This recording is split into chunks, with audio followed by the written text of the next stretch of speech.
皆さんこんにちは。今回は3ノックダウンルールからルディ・ヘルナンデス氏、ダイナミックデュオからリチャード・トーレス・ジュニア選手、そしてファイトフックニュースからノニト・ドネア選手のインタビューを取り上げ翻訳しました。それでは早速見ていきましょう。What I dislike is when people talk about how Inoue got dropped and now he's like less. I go, shut the fuck up. That's the biggest bullshit in the world, man, because first of all, there was a guy named Muhammad Ali who got dropped. Several times. There was a guy named Sugar Ray Leonard who got dropped. You know? Joe Louis got dropped. Joe Louis. Ray Robinson. The majority, you name the greatest fighters in the history of boxing, and I believe that maybe about 98% of those ones got dropped. Could you make an argument that if you didn't get dropped, it meant you didn't face anybody or you weren't in a real fight? It's the biggest bullshit in the world, man, because at the end of the goddamn day, like, it's easy to have an opinion, right? Mm-hmm. But you don't walk in those shoes, so look, you know, like, I don't take nothing away from Naoya Inoue's performance, other than he's a fucking beast. Mm-hmm. He got up, and I came and I told Junto on Monday, I go, Junto, if you ever fought Naoya Inoue, man, you drop him, you keep your fingers crossed that he doesn't get up to the count of 10, man. Because I go, dude, you're gonna piss him off, and he's gonna come, and if he tries to stand up, kick him, keep him down, because he gets up better. He turned around, looked at his corner, and says, "I got this," and so he's good. And so he got up, and what happened? Beat the shit out of him. Yeah. That's what I read, and I saw a clip on social media. And when people tell me, "Oh man, if the round would have been longer, he would have got knocked down," I go, and I'm looking, I'm like, "They're full of shit." That's not true. He didn't look hurt. He took the drop. He got down. Told his corner, "I'm okay," and then he stood up and went right back to work. Rudy, it's a strength and conditioning day for Junto Nakatani, at least your version. Explain it. What's going on here? They're working hard, huh? Yeah. Well, it's shadow boxing. They're starting, and the thing is that my guys work hard, and there hasn't been a single fight that they've been into where they've shown tiredness to be tired, or because end of the day they put in the work, and we do boxing. We don't do nothing else but boxing. Rudy, you have never believed in strength or conditioning in terms of weight training, have you? None of it. Why not?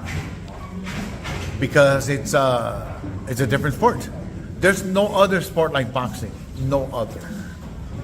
Mm-hmm. It's just boxing. And if you want to strengthen conditioning, boxing. Do boxing. Mm-hmm. We have punching bags. We have sparrings, and we have, you know, when we use our tools here in boxing, we get fighters ready. How many rounds will he shadow box today then? What's the regimen? 12. 12. Yeah, he'll do 12 rounds. Different tempos, pace, all that. Yeah, a little bit different. This is called the Mike Alvarado workout. Mm-hmm. Because now you came up with that with the Brandon Rios rematch, correct? Well, yeah. On the rematch against Brandon Rios, Mike Alvarado had an injured hand, so you know, as a coach, we have to think sometimes outside of the box, and so I came up with this workout, and it's been very successful for our fighters, for our team, and anyone who's ever worked or done this will understand. And not once has anybody who's ever tried it left here feeling they didn't have a good workout. Mm-hmm. What do you think is the biggest problem with most strength and conditioning in modern day boxing? I think it's the biggest bullshit sell. Kind of like the mitts, remember, like mitt work and stuff. You know, like what's the whole purpose of using the mitts and doing them if you're not going to execute those combinations in a fight or in training?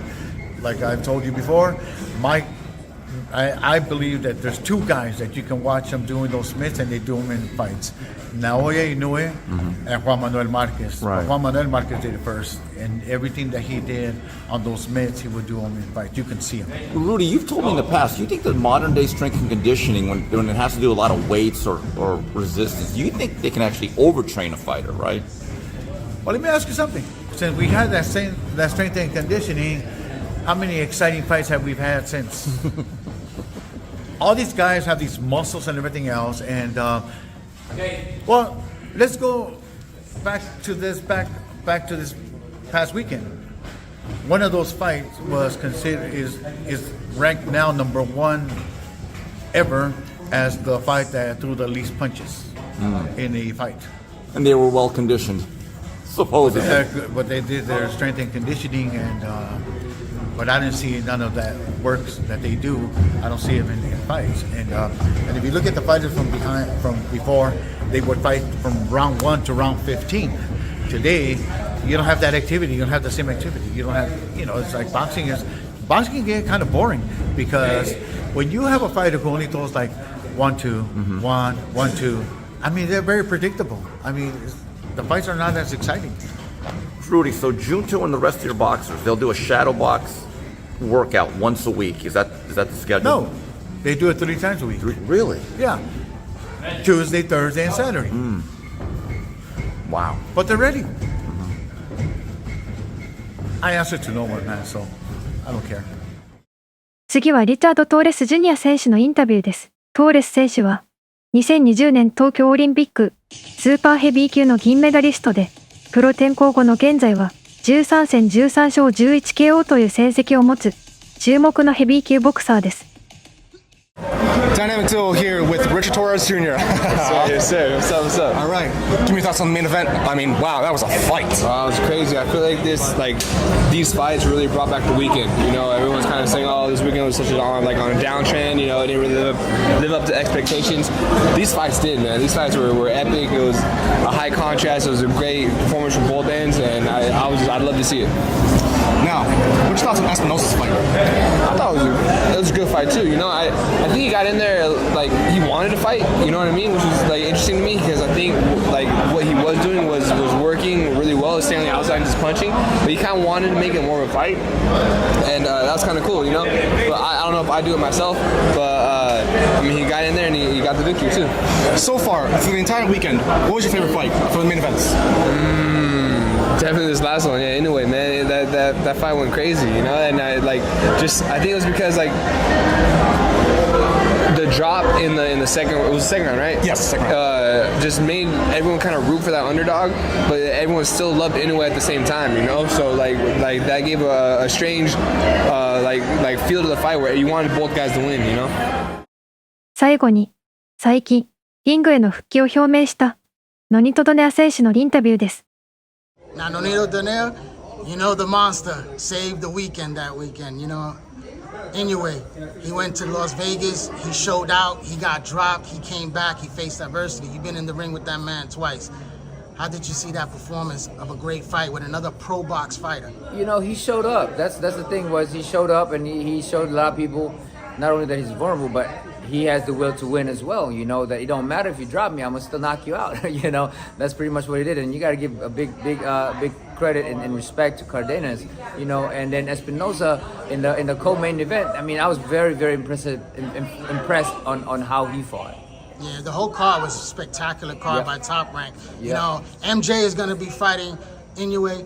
That's going to be a great fight. It's supposed to be happening in September if he gets past his next fight in MJ in May. What do you think about that fight between MJ and Inoue?